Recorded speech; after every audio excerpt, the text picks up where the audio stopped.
পরিত্যক্ত ভবনটি বান্দরবানের থানচি বাস টার্মিনাল। নির্মাণের বয়স মাত্র 2 বছর হলেও অযত্ন আর ব্যবহার না করায় এরই মধ্যে নষ্ট হয়ে গেছে সৌন্দর্য। 2022 সালে পার্বত্য চট্টগ্রাম উন্নয়ন বোর্ডের অর্থায়নে থানচি উপজেলায় শুরু হয় বাস টার্মিনাল নির্মাণের কাজ। 2024 সালে নির্মাণ কাজ সম্পন্ন হলেও এখনো চালু হয়নি টার্মিনালটি।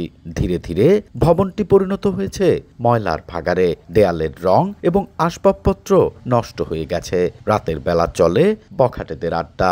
রাস্তার মধ্যে গাড়ি রাখতে, ব্রিজের উপর গাড়ি রাখতেছি, ঝামেলা হয়। মাঝে মধ্যে রাতে গাড়ি রাখতে হয়। মাস্টার উদ্বোধন হয়ে গেলে ভালো হতো আর কি। ভালো টার্মিনাল যদি হয়, আমার রেস্টের প্রয়োজন, শৌচাগার, তারপর ভালো রেস্টুরেন্ট, বিশ্রামাগার, এগুলো যাত্রীর জন্য প্রয়োজন। এদিকে পর্যটন এলাকা হওয়ায় প্রতিদিন শত শত গাড়ি চলাচল করে থানচিতে।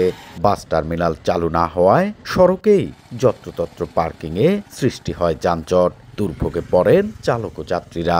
চালু করলে আমাদের সুবিধা, যাত্রীদের সুবিধা, সবার সুবিধা। টার্মিনালের পুরো কাজ সলিং হয় নাই। এরপরে মোটর লাইন হয় নাই, মিটারের লাইন হয় নাই। ভূমি রেজিস্ট্রেশন জটিলতার কারণে নির্মাণের পরও টার্মিনালটি চালু করা যাচ্ছে না বলে জানান নির্বাহী প্রকৌশলী। কিছু ভূমি সংক্রান্ত জটিলতা এবং রেজিস্ট্রেশন সংক্রান্ত জটিলতা রয়েছে, এগুলো সমাপ্ত হলে খুব দ্রুততার সময়ের ভিতর এটা চালু করা হবে।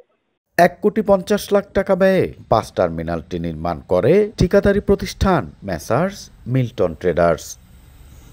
এন এ জাকির, সময় সংবাদ, বান্দরবান।